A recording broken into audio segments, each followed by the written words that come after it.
Once again, the Divine Word Missionaries Web TV News is here bringing you the February 2023 edition of our worldwide news. This edition will bring news from the Democratic Republic of Congo, South Sudan and Style, about the committee meeting for SVD Ratio Formationis in Rome, the climate changes in the AFAM zone, the visit of the Superior General in Brazil, Amazon, and in the Central American region. We'll also bring you a special reportage about the retired SVD missionaries and the retirement houses. My name is Eunice Sabaina Dola. Please stay with us.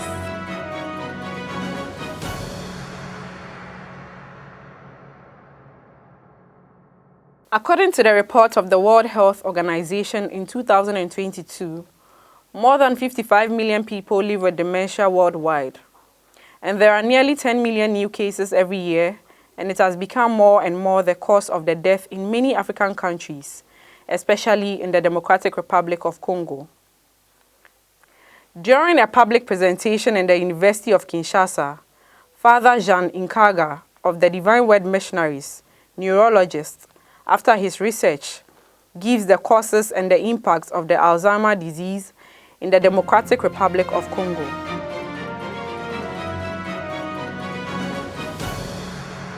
From 31st January to 5th February, the Pope made an apostolic journey to the Democratic Republic of Congo and South Sudan.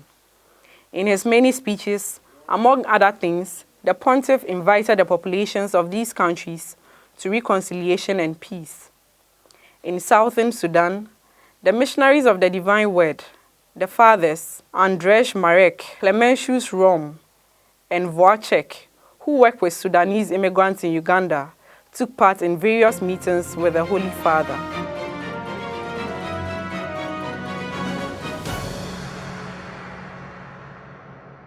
The Arnold Johnson Spirituality Network, with the extended team, met in Style from 15th to 28th of February to reflect and search for ways of promoting spiritual animation on level of zones and provinces, regions and missions, as well as networking.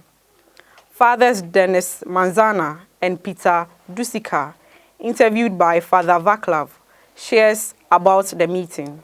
Hoping that we could come up with this new theme, a way of animating and encouraging how to live out our spirituality with the spirituality of Father Arnold Johnson and the founding generation, to share it with our sisters and brothers and to the people we minister to. So we are happy that we also in the future may get in touch with the spirituality with our team or with our website, Viva Deus website, and so strengthen our roots and the spirit that was moving the founding generation as still is alive among us.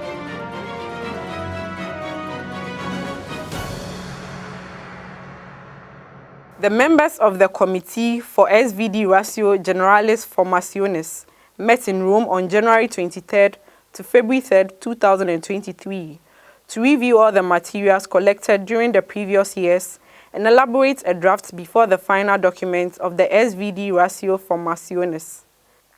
Father Anbu, the General Secretary for Formation and Education, the chairman of the committee, shares about the meeting. The present administration formed an international committee to bring out a Ratio Formationis Generalis for our society.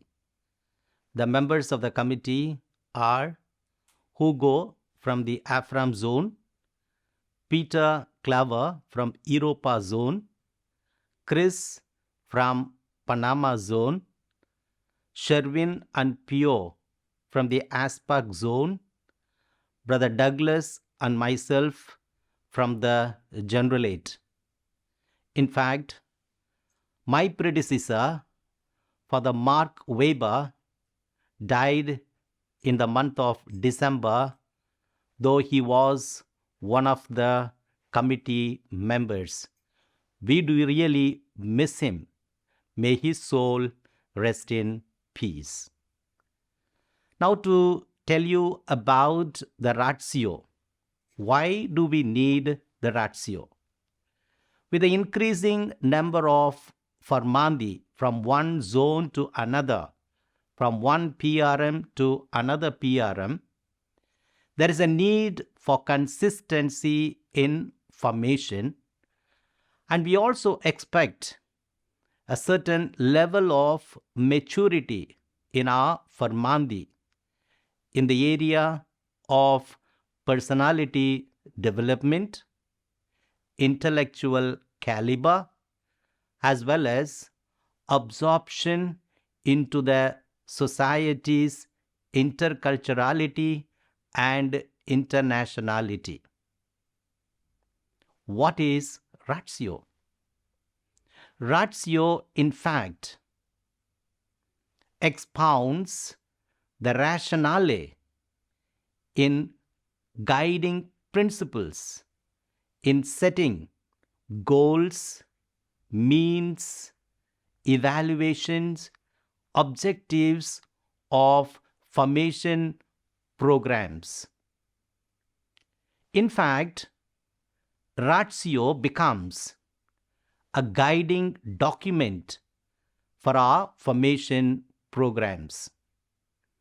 We do recognize the pluriformity of formation programs and structures in our PRMs and different zones. But ratio reminds us of our oneness of our religious missionary vocation, as well as the enriching quality of our societies, internationality, and interculturality.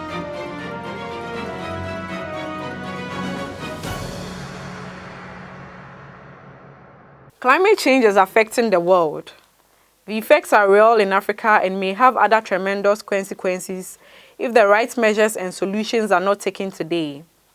In most of the SVD provinces and missions in the continent, many initiatives have been taken to sensitize the population and to act. We bring you this element prepared by Father Lawrence Mothi, SVD, the AFRAM Zonal Communication Coordinator who is working in Tanzania.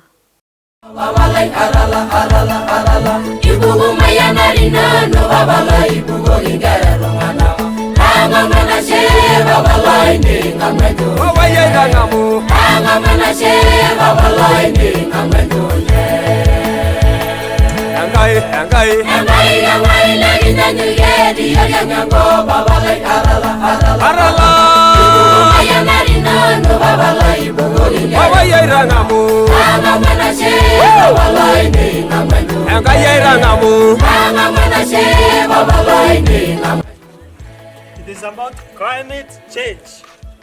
These people may not understand what climate change means, but the effect of climate change are very, very clear to them. It is now second season in a row. We don't have enough rains. In Simanjiro in Tanzania, especially for the pastoralist community, the Maasai people, rain is everything. Without rain, life is difficult. For the last few years, we did not have enough rains. That means less grass for the many animals, both livestock and wild animals. It means there is no food, no farming is going on. You watch international news today, drought situation has become part of breaking news. However, on the flip side, down south of Africa, the Central Africa, Madagascar, the situation is the opposite. We have extreme storms, heavy rainfalls that are causing flooding in the cities, in the villages. We have roads devastated and people's homes completely sunk into the landslides. And this situation also is causing equal measure of suffering to the people.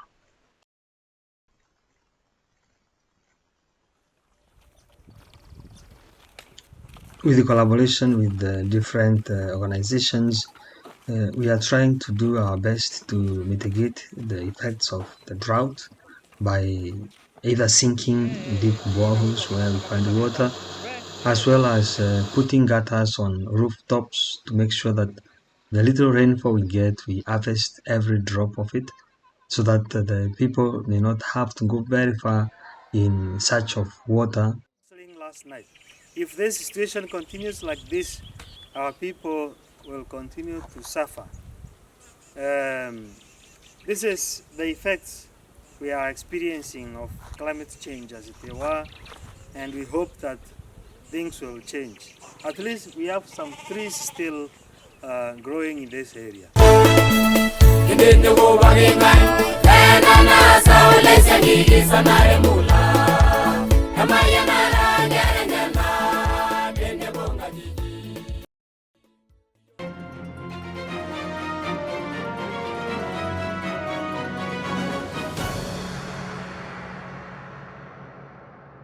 In the month of February, the Superior General, Father Budikledin, visited the region of Brazil, Amazon, and the Central American region.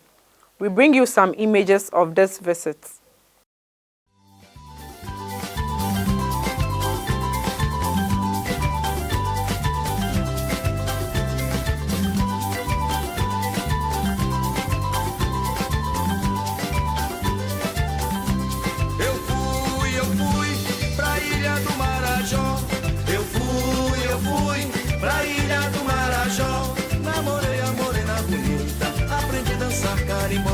Namorei a morena bonita, aprendi a dançar carimbó.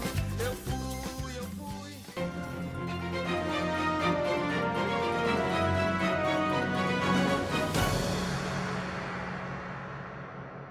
In this edition, we bring you a special coverage about some retirement houses in the congregation where our missionaries, who have given all their lives to the society and are now in their third age peacefully.